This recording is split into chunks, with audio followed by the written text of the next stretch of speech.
city, but that's okay. It is not a Victory Monday, and we're going to get into that in a hot second. But I want to introduce my co-host. I want to introduce Willie Epting Jr. How you doing, Willie? Yo, what's happening? Nothing. Don't be texting me that early in the morning again, talking about you gonna spank our butts later on the show. Hey Sapphire, how you doing? Chicka, chicka, chicka, chicka. What's up, peoples?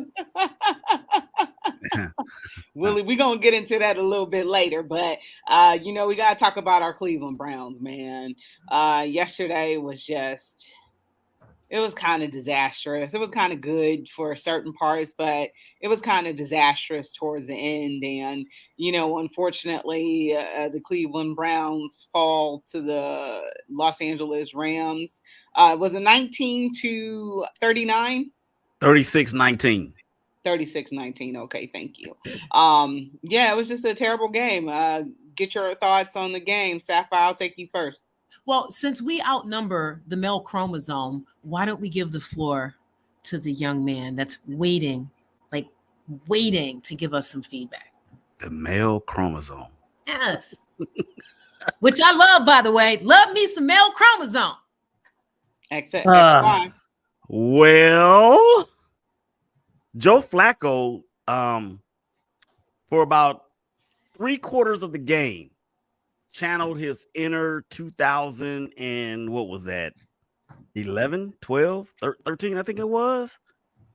When he bet on himself before entering free agency and took a Baltimore Ravens club into Denver and Jacoby Ford. No, was it Jacoby? Yeah, Jacoby Ford. No, not Jacoby Ford. Jacoby somebody. It wasn't Jacoby Brissett. And it wasn't David Jacoby. It was Jacoby somebody. Caught that pass over the secondary of the Broncos to win that game in Mile High. And then, of course, they went off to the Super Bowl and the lights went out. And, he rolled off to an MVP of the Super Bowl and signed what was at that time the richest contract in the history of the NFL. That was all Jacoby Jones. Jacoby Jones. I knew it was one of them Jacoby. You're right. Let's just say that he did not have that when he needed to have that on Sunday. I actually thought that the Browns defense really, really, really let you guys down. Mm-hmm. That's very true. Matthew Stafford, while he can still sling it, he ain't the Matthew Stafford of Detroit. And I venture to say that he's not even the Matthew Stafford that won the Super Bowl a couple years ago in L.A. But I got 2 words for y'all. Puka Nacua. Mm-hmm. And it means y'all got worries because that dude...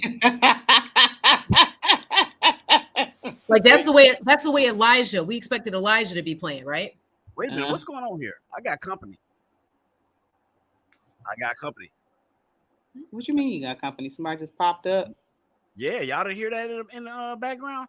Mm-mm. No, it means you got worries because that dude did not look like a rookie yesterday. As a matter of fact, he channeled his inner Willis Reed after what I thought was a shoulder injury. Turned out that it was a rib injury, only to find out that it wasn't really an injury at all. And that dude is just simply remarkable. And you know what I saw about the Rams yesterday? The Rams really aren't that bad of a team. Nope. They just don't have the household names that we're used to, specifically on defense, aside from Aaron Donald. Mm-hmm. This team that beat y'all's team yesterday could wind up in the tournament and the Browns be on the outside looking in. Absolutely. Now, I do understand that this is an interconference game, but all games matter. Just like all lives are, just like Black Lives Matter and all letters matter in silent consonants or whatever. All games matter. And this could be one of those ones where as we come down to the final quarter of the season, they might be looking like, yo, we let that one get away. I mean, you could say the same thing about the Denver game last weekend as well, because these games are competitive until they get broke open. And, I want to say that our defense let us down last week as well, because this game yesterday, there was no tackle for loss. They weren't able to get to Matthew Stafford and sack him. There really was no spectacular plays on defense made. And, they threaded that pass to, what's his name again? Hakuna Matata. Puka Nakua. Okay, we just gonna say Hook. Hakuna Matata. So, that one pass in which, they thread the needle and, he took off and scored a touchdown, but, Greg Newsome and I think was more out there, as cornerbacks, obviously you're going to go after them two young ones because, Denzel Ward isn't there. So, you're going to attack and one of the Martin Emerson, on one of those, was it a touchdown? He never turned around and looked for the ball or anything. So, defense just let you down in both games, but offense has to do something too. Unfortunately, DTR, I think almost with every throw, he got better in that game last week. So, that was a good thing until he went out with his concussion. But, offense's inability to move the ball, Joe Flacco was plagued by drops with the receivers again yesterday. So these receivers have to bail him out, and they're just not doing it. So it's to the Browns' detriment. So, losing these two games, I don't know where they're going to be because they got Trevor Lawrence and the Jacksonville Jaguars coming in here, and the Jaguars are 5-0 on the road. Preach, girl. Preach. And for the reasons, Willie, that you stated, I cannot for the life of me understand why, your defense is banged up, right? Miles is out there with one arm. Did he even get one tackle in yesterday's game, by the way? Right. I'll let you know in a second. Right. So for me, as a head coach, which by the way, where I was watching the game, for some real reason, we didn't have visibility to it until the Browns, I think they were 3rd and 2. So they had already run a couple of plays. But when we came into frame, it said offensive play caller Kevin Stefanski. Okay, that's how I started my day yesterday, okay? But given what Willie and you have just so clearly identified, why wouldn't you call plays that keep Stafford off the field vis-a-vis your defense off the field for as long as possible? Like that first series, I thought, oh my gosh, did he get the memo? Like it was a nice balanced series, runs and passes. And I didn't see him trying to have Flacco hit the continent of Asia in that first series either. So for me, that your team is not full strength. What is the challenge in adjusting your play calling, right, to help your defense? Can I answer that question? Please, somebody tell me something. Here's the thing. And where's Kate?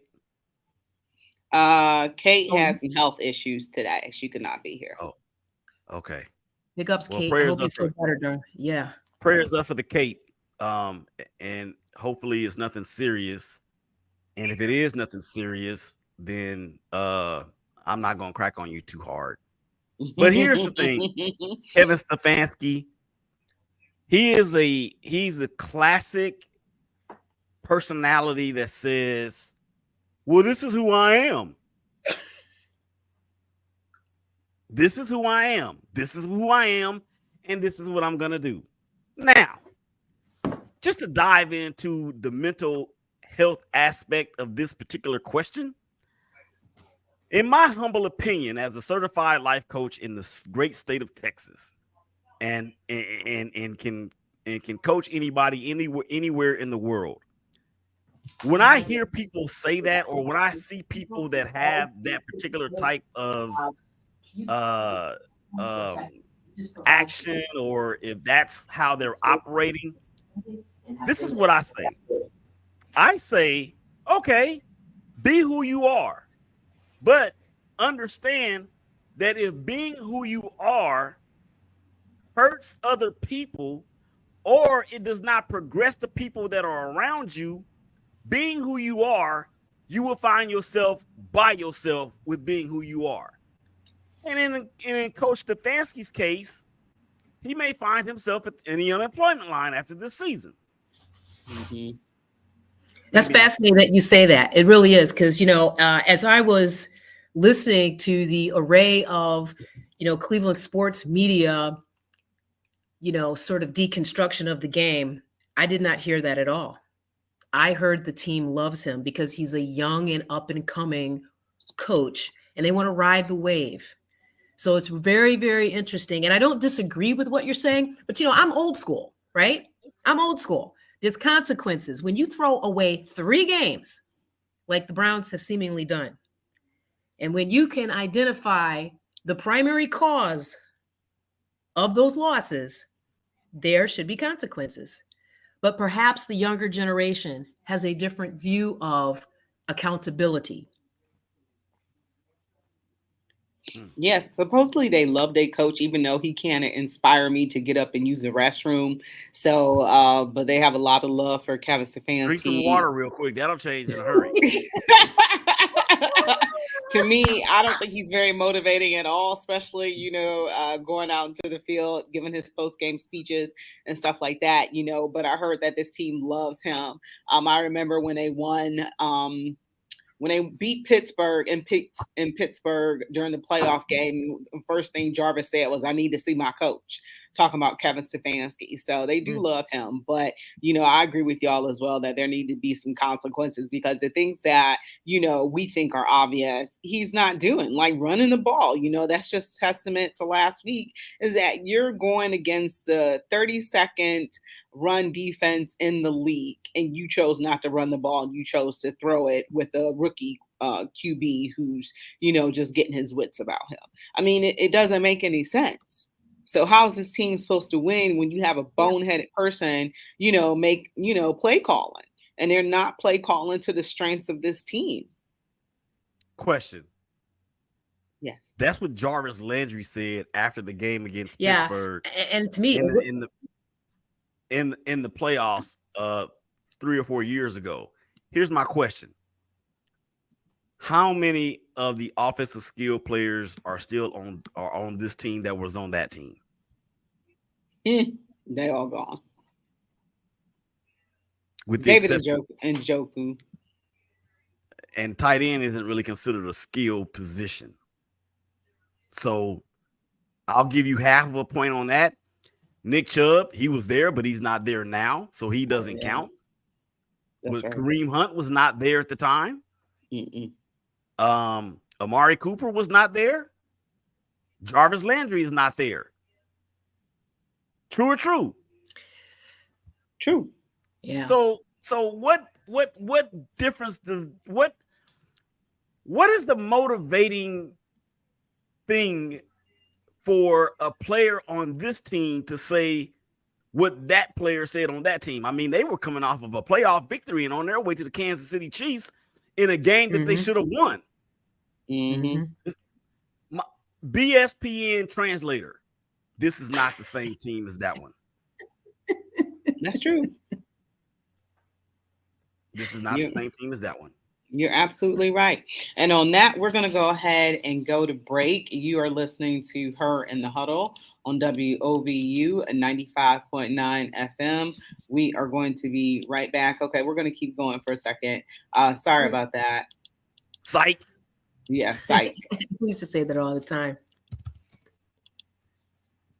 Oh, it's interesting. It's interesting, Willie, because again, I look at the game from a different perspective. I could jump in the stats. We could do that all day long, but I thought I noticed also a slight deviation from the standard Coach K play calling, even with the little subtleties, like these half rollouts, bootlegs that bought Flacco even 1 or 2 more seconds to look downfield, to let the play develop. And I thought, how consistently did I see that with either Deshaun or Dorian? It's just the little things, right? So in my mind, it's starting to look like he's inconsistent with his play calling, but depending on who's under center, he's consistent with the type of plays that he calls. That's how deep I go. when I watched that game on yesterday. So with, what was it, 6 minutes left, we were down 1 point. Here we go. Nagasaki, Hiroshima. You know, we're like Hail Marying.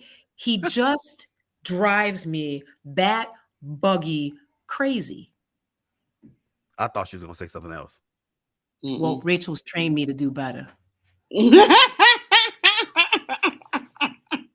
Wait a minute, Rachel's training you to Yes. Wait, what? I'm a lot worse than you think, Willie. We got that not tiny thing called the FCC. So I got my They ain't hands so tiny. smacked. yeah. Well, that is a an aberration in itself. If Rachel is training people to have you know vocabulary etiquette. There you go. What's that supposed to mean? You know what it means. Do you want me to put some text messages on the screen so people can see what I'm talking about? I'd be happy to. Willie, I don't need you to do that for me. Thank you. I appreciate it. All right, so we're going to go to break right now. Not kidding this time, but you're listening to Her and Huddle on WOVU and 95.9 FM. We'll be right back. Good stuff. That is great stuff. Burton Bell Carr Business Break to learn more about businesses in the neighborhood, upcoming events, and opportunities to grow your own business. This is Paul Davis. I'm the Business Development Coordinator. I'm Olivia Hughes, and I'm the Business Development Intern from John Carroll University. And I'm Larkeisha Burns, the Business Development Manager. We are the Burton Bell Carr Business Development Team. We provide resources, tools, and opportunities for businesses, as well as empowering communities one project at a time.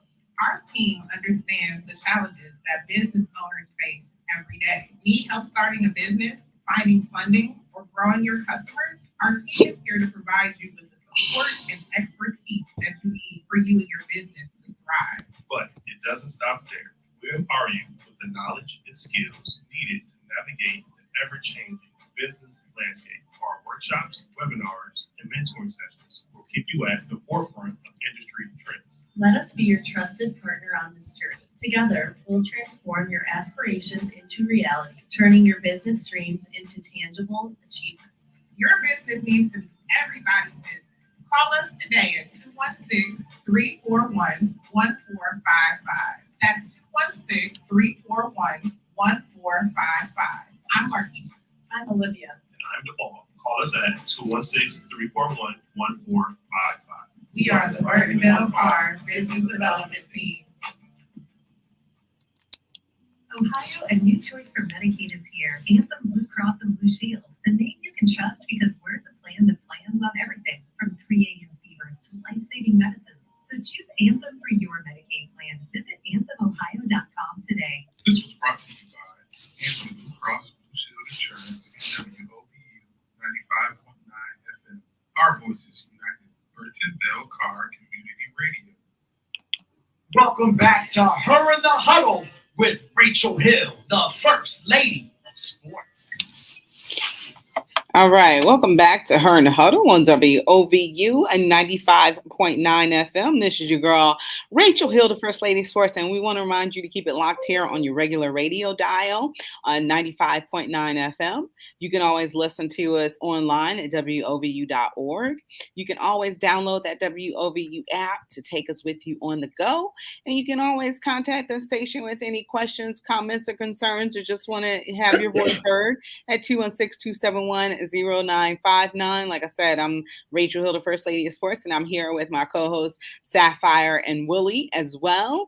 And Wait! Stop the presses. Yeah. Don't you ever disrespect Sapphire like that again. What you talking about? Wait, what? What happened? Sapphire is a co-star. Oh, Okay. I'm a host. My stars. He's so sweet. My stars, Willie and Sapphire. No more disrespect. I'm sorry. She's a star. I'm just a gas bag. Blowing hot air all over the hot air all over the universe. So Yeah, we got Yeah, comments. So wait till we get to Ohio State. It's gonna be really on. shut up. Joyce Purrier says, Hakuna Matata. Good conversations all. Another so close but not enough game. The ridiculous penalties at crucial times were disgusting, and some plays repeatedly fruitless. And I agree with Joyce 100% on that. Giving them those first downs off a penalty, false starts and all that other stuff. You already know when you go on the road that the calls are not going to work against you unless you're a team like the Kansas City Chiefs or whatever. You're not going to get those calls on the road. So, you got to have that discipline. And, against Pittsburgh, they played a near perfect game with just one flag. Was it the Pittsburgh game where they only had one flag? Yeah, I think it was the Pittsburgh game where they only had one flag. So, you pretty much played mistake-free football, and this just wasn't the case. And same with Denver, too, where defense are, committing penalties on third down and stuff like that, giving them the opportunity to extend the drive and, making it even worse for the defense. So that's something that was a little problematic as well. So I 100% agree with Joyce. So, yes. Willie, that's a great point. From your perspective, like the Ethan Pochik, that false start with the ball, like what am I missing? Nothing. Because I don't understand how they can fly. Aren't the centers permitted to grip the ball and get in a position? Yeah, but I think if they do it twice, that's where the problem comes from.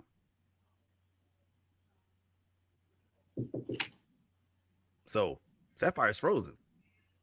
Take a No, I was literally listening and processing to you. Oh, I was about to take a picture. Right? It's just so fascinating. I'm going to rewatch the game again just to take a look at that. But I have not heard that call, maybe once in a blue moon, but it just seems like he's become the poster child for that flag for false start.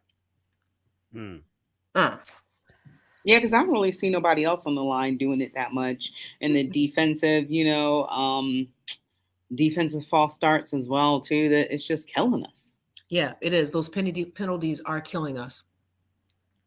Yeah, I mean, it's enough to have to beat your opponent, but you can't beat yourselves while you're playing your opponent.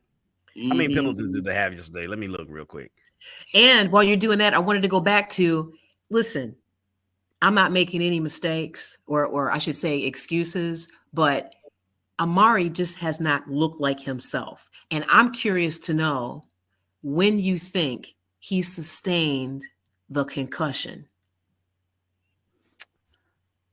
I don't feel, let me stop. We was talking about this where I was at and we was like, this was pride because this last week when he wasn't catching the balls, he came out hurt. And this week, same thing. He came out hurt after, missing crucial catches. You're just watching the ball bounce off their helmet at this point and bounce off their hands. So, the inability of these receivers to catch the ball, we weren't having these, Browns receivers have always had issues catching the ball throughout the years. But, you saw better, you saw them catching the ball, in the first, because Willie, you said we in the last quarter of the season. So, you saw better, better catches in those first and second quarter. And then all of a sudden somebody flipped a switch and now they can't catch a ball to save their life. So that's definitely going to be problematic as this team is already hampered offensively. You already don't have Nick Chubb and, Amari Cooper was your number one, but he's not looking like a number one. Right. David and Njoku, had some drops yesterday. Harrison Bryant, right. I think he had 6 targets. He caught all 6, but that's a rare thing. Usually he doesn't have that many targets because he hasn't been being used that much. But, you got to get some, you have to get some production from your skill positions. It's fascinating because if you go back and look at the film, first quarter, I think it was like 12-20-ish around that time where Amari caught that slant from Flacco and he went down the ground. As he was getting up, he looked like an old man to me trying to get up. And then there was this, he sort of had a wince on his face. And I thought, what's going on? And then after that in the huddle, he was like stretching himself. It's almost like he was trying to clear the cobwebs. That was very distinctive to me. It was like I think they converted like a 3rd and 14. But if you go back and look at the film, I'd be really interested to see if you look at his face when he gets up from making that catch. To me, it was a rut row moment. And this appearance by Scooby-Doo is being brought to you by the Yeah. Cartoon Network. Yes. Love me some Scooby-Doo, by the way. Mm-hmm. So let me just say this real quick about number 2. Mm-hmm. It's not that he's clearing the cobwebs out. I don't want to. Now, if he's got a true concussion, number one, he shouldn't be out there. Or if he's still, I mean, obviously he passed the concussion protocol, so we're not gonna allow that, or I'm not going to allow that to be a reason or an excuse. What I would tell you is this, and I've been doing this show with Rachel now for going on 3 years. And I think when I first started, It's been that long? Something like that. Yeah, going on 3 years. And when I first met Rachel and everybody else up there in the great city of Cleveland, and the trade was made with the Cowboys for Amari Cooper, I told y'all then, he's going to let you down. He is going to let you down. And he is doing that. I don't care who the quarterback is. Because this is the thing. If you are a number 1 receiver, and I said this then, if you are a number 1 receiver, you cannot disappear. The amount of times that this dude disappears in critical moments and critical stretches of a game. It's kind of like, to me, the Michael Jordan, LeBron James GOAT conversation. To me, LeBron James cannot be the GOAT if he's gone to the NBA Finals and he's failed more times than he's succeeded. You cannot be the GOAT if that happens. And Amari Cooper is not your true number 1 receiver. OBJ was. Now I bet I'm betting that Cleveland fans, or some Cleveland fans, were still hoping that OBJ was there now that Deshaun is there. But that ship has sailed. And the fact of the matter is I don't know how much money or how many more years that dude has left on this contract. If his guaranteed money is up, I would not bring that dude back for nothing. You have to share the rest of that. Finish that. Why? Because he's showing you who he is. He's not he's being paid like a number 1 receiver, but he's not performing like a number 1 receiver. He has not performed like a number 1 receiver since he got traded to Dallas, and the Dallas season flipped that second half of the year. But even then, Dallas Cowboys fans were talking, "Oh, we got our guy. We got our guy. We got our guy." And then when he missed a couple games or when he didn't show up, they wanted him out of here. But then guess what? Right before CeeDee Lamb became who he is right now, they were saying, "Man, I wish we had Amari Cooper back." No, you don't. No, you don't. And it's not going to work this time in Cleveland because he's older. Yeah. Everybody's getting older. It's curious, and I respect your view. Look, you were down there, you saw him. I mean, clearly you're expressing an opinion based on, visual observations. That's important. But I'm talking about going back to his days when he was with Oakland. Okay, and that's fine. Here's what I'm saying. When I hear people say, "Oh, they passed the protocol, then they should be all good," I may be aging myself again, but do you remember, I think it was on ESPN, a series called Playmakers? Oh, Blake. Oh, yeah. Blake. Yeah. Oh, yeah. Do you remember? They had to shut that down. Because it was real. That's why they had to shut it down. So we saw fictional depictions of how players and teams work around these rules. We saw things like, just take these pills, injecting them like horses, here's somebody else's urine. I'm just that age where I think those things still probably go on. Like, I feel like there's something really, really, really, really wrong with Denzel Ward, that they have stopped putting him out there on the field each week, knowing he's been concussed how many times, and it's affecting his play.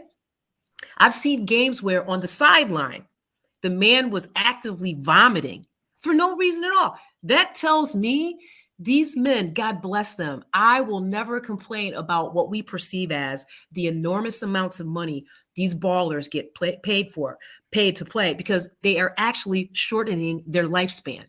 Mm-hmm. These teams treat these players like animals.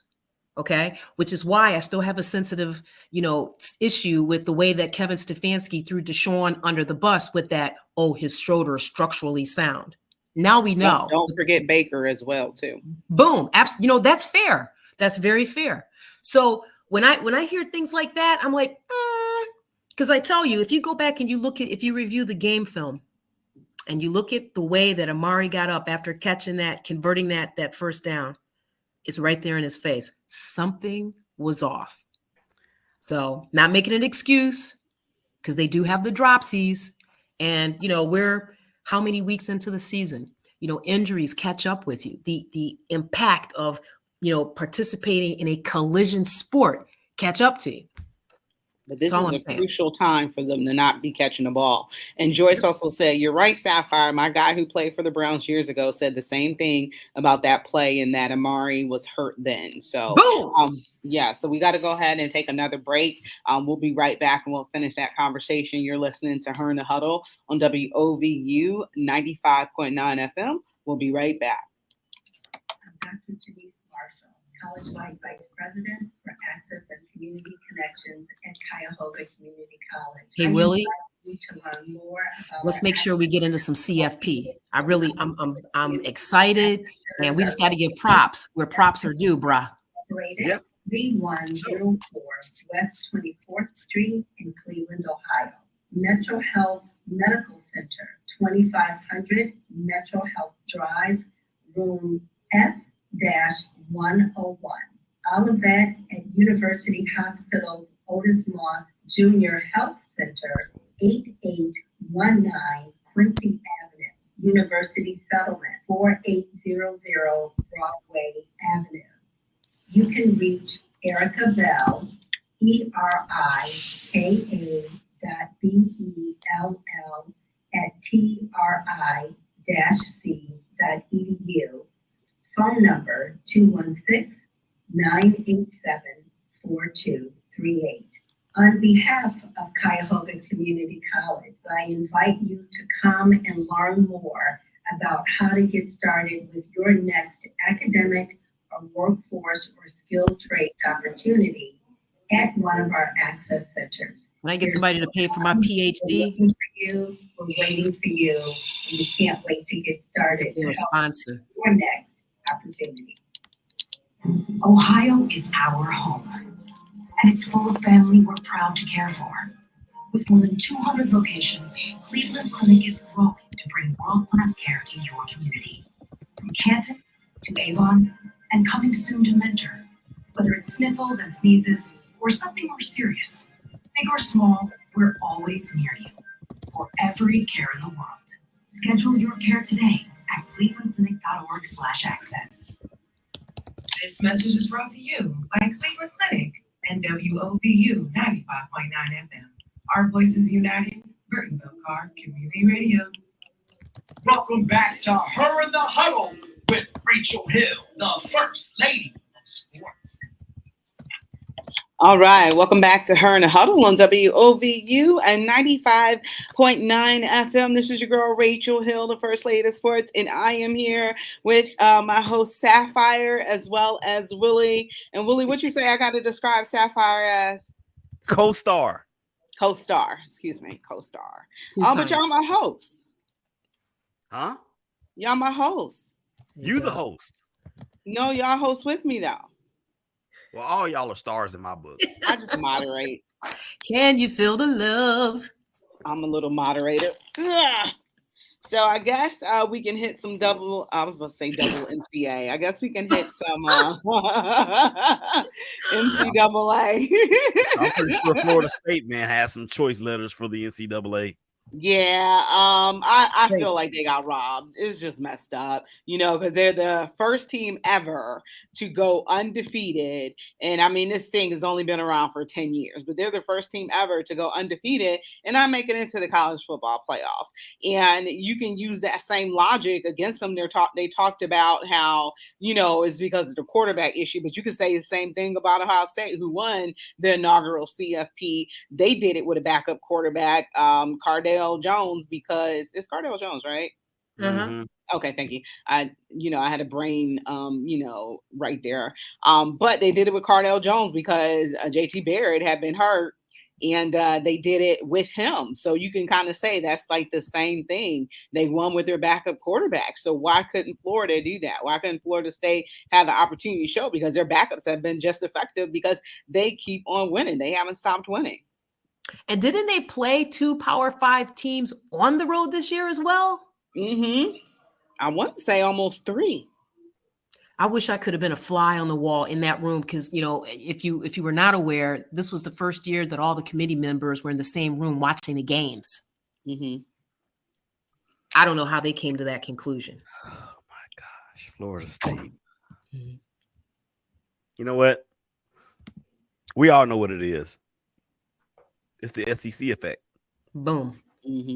And I don't know if y'all heard the conversation between y'all's boy Joey Galloway, who I can't stand, by the way. Why?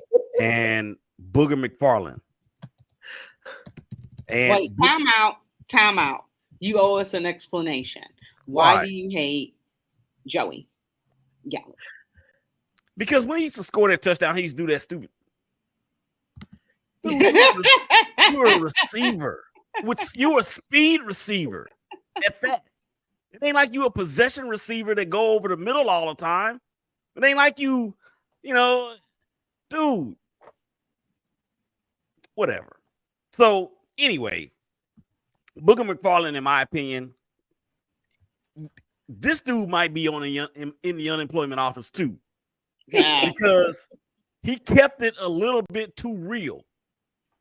And I think when Joey Galloway said when you're talking about we, don't say we, say you. When he was talking about what we want to see in terms of, we want to see this matchup. We want to see the team that travels the best. We want to see the team that is going to have the bigger draw.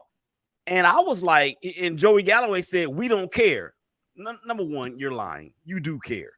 You do care, because if it was Ohio State, you would have had something to say. So that's just another reason to hate Ohio State yuck eyes, because of that type of statement. And I got on my LSU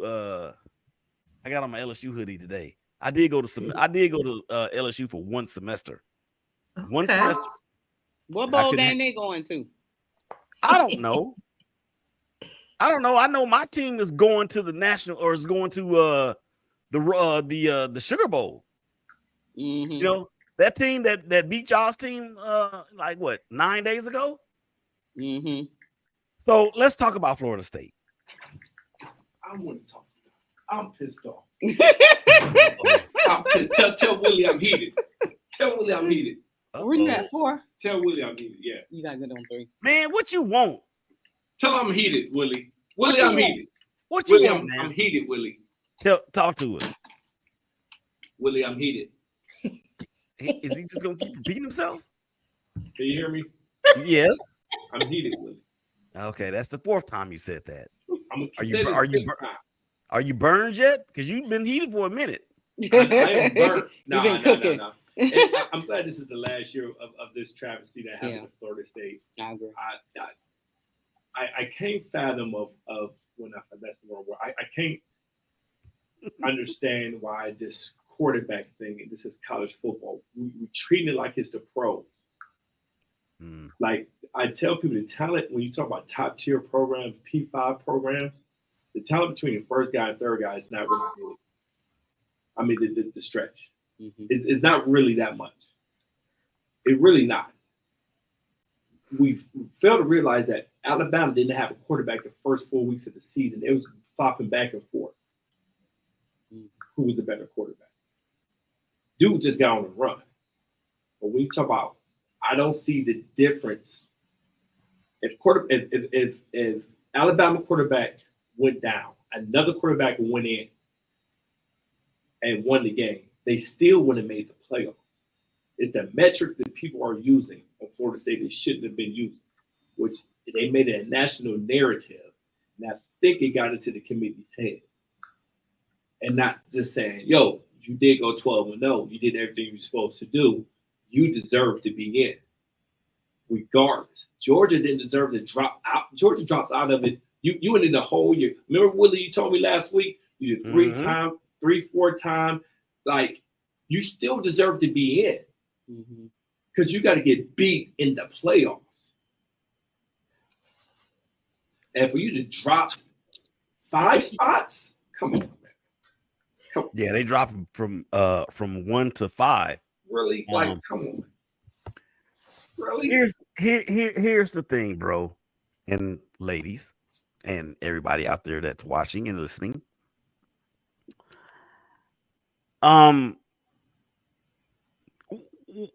When the schedule comes out and you're preparing to play a season, when you see your schedule comes out and you have 14 games on there, what's the goal? Win every one. Win every one. So I can't stand it when they say, well, they don't deserve to be there, or they're not one of the 4 best teams in America. Well, the last time I checked, a team that beat a team got in, and that team has 1 loss, and that team also won their conference championship. And that team that didn't get in went to LSU, Baton Rouge, Louisiana, one of the hardest places to play in the United States, especially at night. They went in there and they beat LSU. They beat them. And then they beat another conference. Didn't they beat Clemson earlier this year? They may not be a top 25 or but Clemson has that mystique. That's got to count for something. You still got to be good enough to beat Clemson at Clemson. And then you beat a Louisville team who really was in this, would have been in this same position or in this same conversation had they not lost to Kentucky the week before. So then you would have had an undefeated Louisville team going against an undefeated Florida State team. Now imagine what kind of conversation they would be having if Kentucky had not beaten Louisville. And they both went into the ACC championship game undefeated. Okay.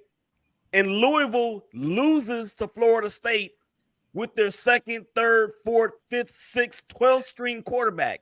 Is it not still a win? Did they still win the conference championship? Exactly. Still got it done. And that's what I keep understanding. I'm not understanding why they put these pro parameters on Florida State, where it is college football.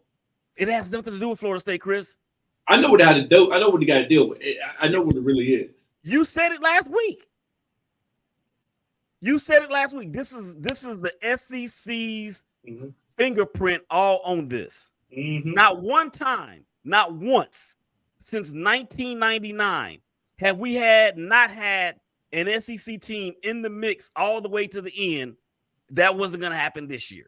And it's never going to happen because with it going to 12 teams next year, it's not going to happen. So here's my thing. They talking about, well, there's 5 power conferences. Well, we've seen Boise State upset the apple cart when they beat Oklahoma. We've seen it happen with UCF, who went 13-0. Oh, by the way, they lost their quarterback for the season as well to a similar injury to what this kid lost his season to. They went 13-0, and they celebrated as being a national championship or a national champion in their own way because They did what you're supposed to do. Mhm. So they say it because it's 5 power conferences, Power 5 conferences, right? But they only had 4 slots. They this was doomed from the start, and it would not surprise me a bit if this thing was rigged. Yeah. It is. Well, Be- we'll be- fix this.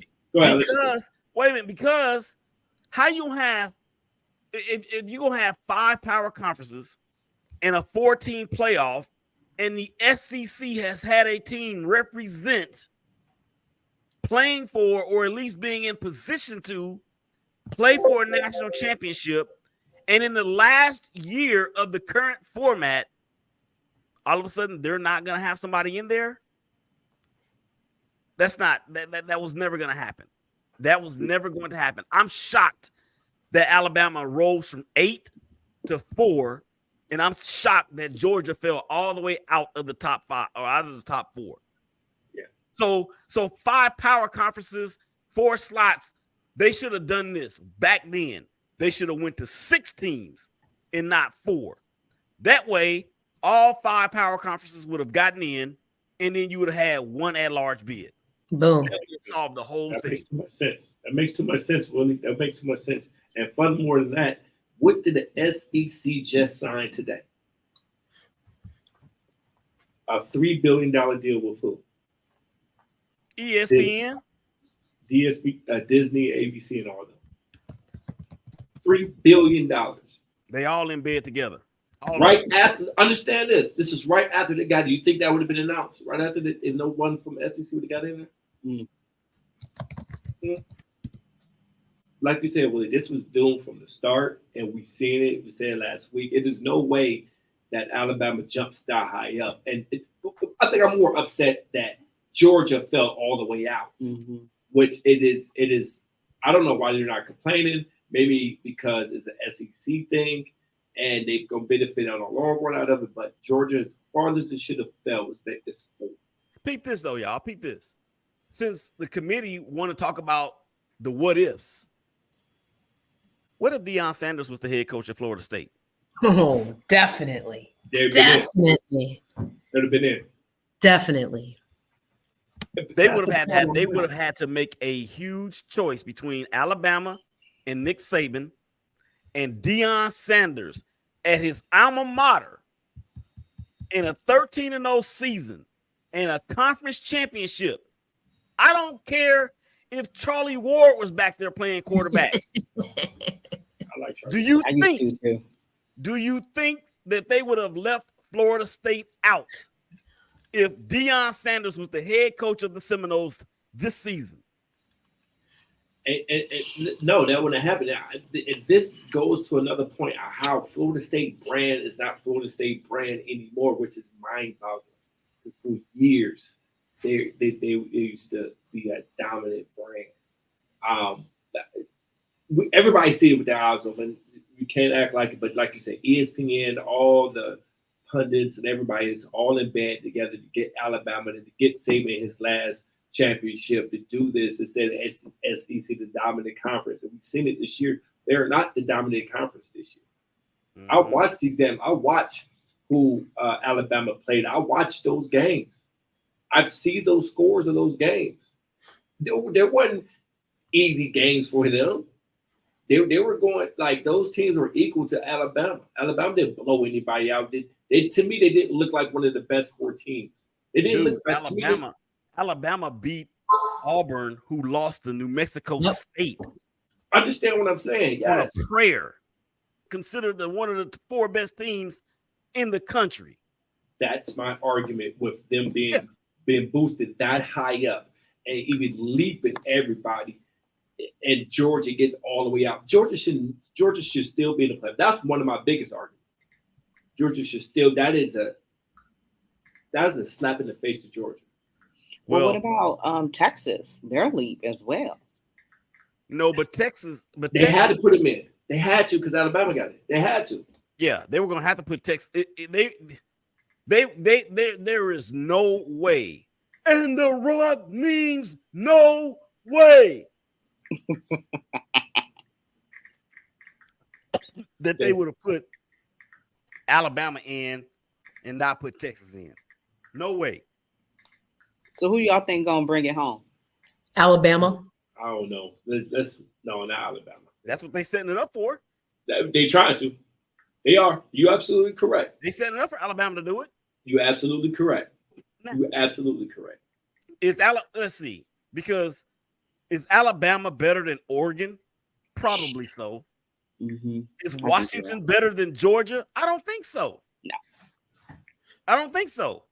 Washington may not even be better than Alabama. But how can you say that Florida State is worse than Alabama when they went undefeated and won the championship? And not only that, see, they're talking about because the quarterback is out for the season. That's the reason why they didn't get in. Well, the last time I checked, football is the ultimate team sport. Correct. So if you're going to be a good team with your second string quarterback or even your third string quarterback, why should that be part of the criteria? Plus, this is college football. Like, people don't understand college football. This is the ultimate coach's game, where you game plan things up, and you can make a quarterback or anybody look better than they really are. Yeah, do we really think that Jalen Milroe is that good? He's not. I honestly, I'm gonna rock your world. I think he is all that in a bag of chips, and he's playing within a system. Who knows what his full potential will be when he gets to the pros? That's my opinion. He's not I ready. don't think he's going to even get to the pros. Did you know he had a battle for the first 4 weeks? That tells you everything. They had to go back to him. Yeah. They started him. They didn't like him. Went to another guy. Then they had to go back to him. That tells me everything. That means that means this, Sapphire, is that they had to pick the best of the worst. And that's what they did. And it just so happens that they caught lightning in a bottle for 11 games. And really and truly, they should have lost to Auburn. They should have lost to Auburn, no doubt about it. So again, I always share with everyone, I look at the game through maybe a different lens. And I was real big on this with Kyle McCord. He has the physical capability.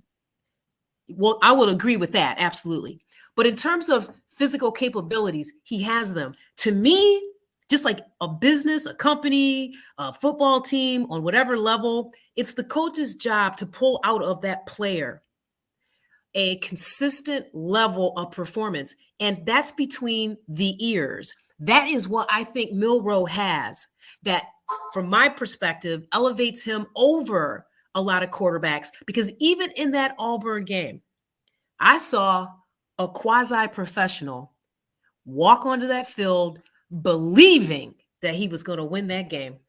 That's the difference for me. Got the physical skills, and he's got it between his ears. And I think we will see that in the future from that young man. I disagree with you, because it's college football. You can scheme things up. And there's a lot of quarterbacks that had it between their ears, didn't make it in the pros. I can name 10 of them that killed college football. That had it all. But then and college football is all schemed. Everything is schemed.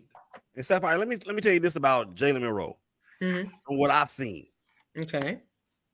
1 read, 2 reads, and he's taken off every single time. That does not translate well to the NFL. Okay, so I'm with you on that. And I just believe that is because of the system he's playing in and how he's been oriented to execute. But the system, the player is not going to be bigger than the system. Maybe they changed the system to fit what he does. It could be. That is what happened, because if you look at it in the beginning of the year, this dude could not throw nothing. I mean, he was back there indecisive. He was inaccurate. Yep. So now, okay, Nick probably, or who's their offensive coordinator, whoever it is, I don't know. He says, all right, Jalen, we're going to do this. We're going to line up this way. We're going to put this person in motion. You have 2 reads at the most. If it's not there, run. Because he's one of the fastest players in college football. That's not going to translate well to the NFL. So right there, because you're making the point that I'm trying to make. isn't that the responsibility of the OC, of the head coach? Isn't that the same thing we're talking about with the Cleveland Browns? Fit either your system to your player or draft the player that fits your system. And what this also tells me, based on your example, is Milroe has the capacity to be highly agile and adaptable. And so when I think about a quarterback that I want to lead my team, I want that type of player. Thank you, Willie. Thank you very much. Hey. But in the NFL, is more process of information than in college. In college, way more. You can do a lot. You can do a lot of scheming in college that you don't do in the NFL. A lot of plays that works in college that doesn't work in the NFL because everybody got the top athletes in college football. If you were a really, really, really good team that's pretty much more talented than the next team, you could do some things that no matter what you do, you're going to beat the other team. So Alabama runs a lot of read option now. A lot you can see it. A lot more read option, a lot more read zones, a lot more RPOs because that fits who he is. Mm-hmm. Right. But you're not gonna run those type of plays 45, 50 times a game.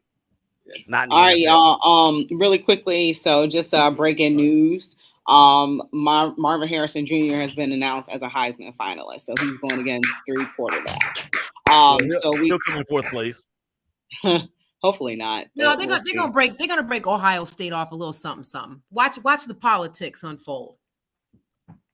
That trophy belongs to Jaden Daniels. Oh, it belongs to Marvin Harrison. But really quickly, Kyle McCord, thoughts about him entering that transfer portal. See ya. Somebody who commented on Facebook today was like, "Can Ryan Day enter the transfer?" Okay. Can he go that'd be a with Christmas present. So Willie, sorry, you got 3 minutes to smack us down. So, but it don't even feel as fun now. But for McCord though, think about it. All right, it's kind of the same thing that happened in Alabama at the quarterback spot. Ohio State does not operate or have quarterbacks that operate as game managers. Mm-hmm. Who was the last game manager at Ohio State? Kirk Herbstreit? Mm-hmm. I mean, it's been a long time. It's been a long time. So there's obviously I don't know what their recruiting class looks like. Air Nolan. But apparently it's scary enough to send this dude to a whole nother place, of which he's a game manager. He is just that. And college football as a whole, unless you're running the option at Georgia Tech or Army or Navy or Air Force or the Marines, yeah, you can't be a game manager, dude. There you go. The quarterback from Oklahoma also entered the transfer portal as well. So it's going to be interesting to see where they what they do at quarterback next year, because technically you don't have any. Devin Brown is going to get the start in the Cotton Bowl. We don't even got a New Year's Day game, y'all. That's just crazy. Don't deserve it. So they're going to be in the Cotton Bowl playing as well. So I guess Devin Brown probably will get the snaps for that one. So he's got a month to prepare. So that should be helpful for him. Well, I mean, the Cotton Bowl is still it's one of the higher revenue generating bowls out there. Just because it's not on New Year's Day per se, I mean, they still have an opportunity to bring. I want to play on New Year's. Listen, if Cade Stover is really going to come out, he shouldn't even play in that game. He should just get himself rehab for next season. Any player that's looking to come out, what would be the purpose in playing in that bowl game? Yeah, nobody's going to do it. Well, guys, that's our time. Want to thank you so much for another fabulous show. So thank you, Willie. Thank you, Sapphire. You guys have been listening to Her in the Huddle on WOVU and 95.9 FM. We are out of here. Thanks.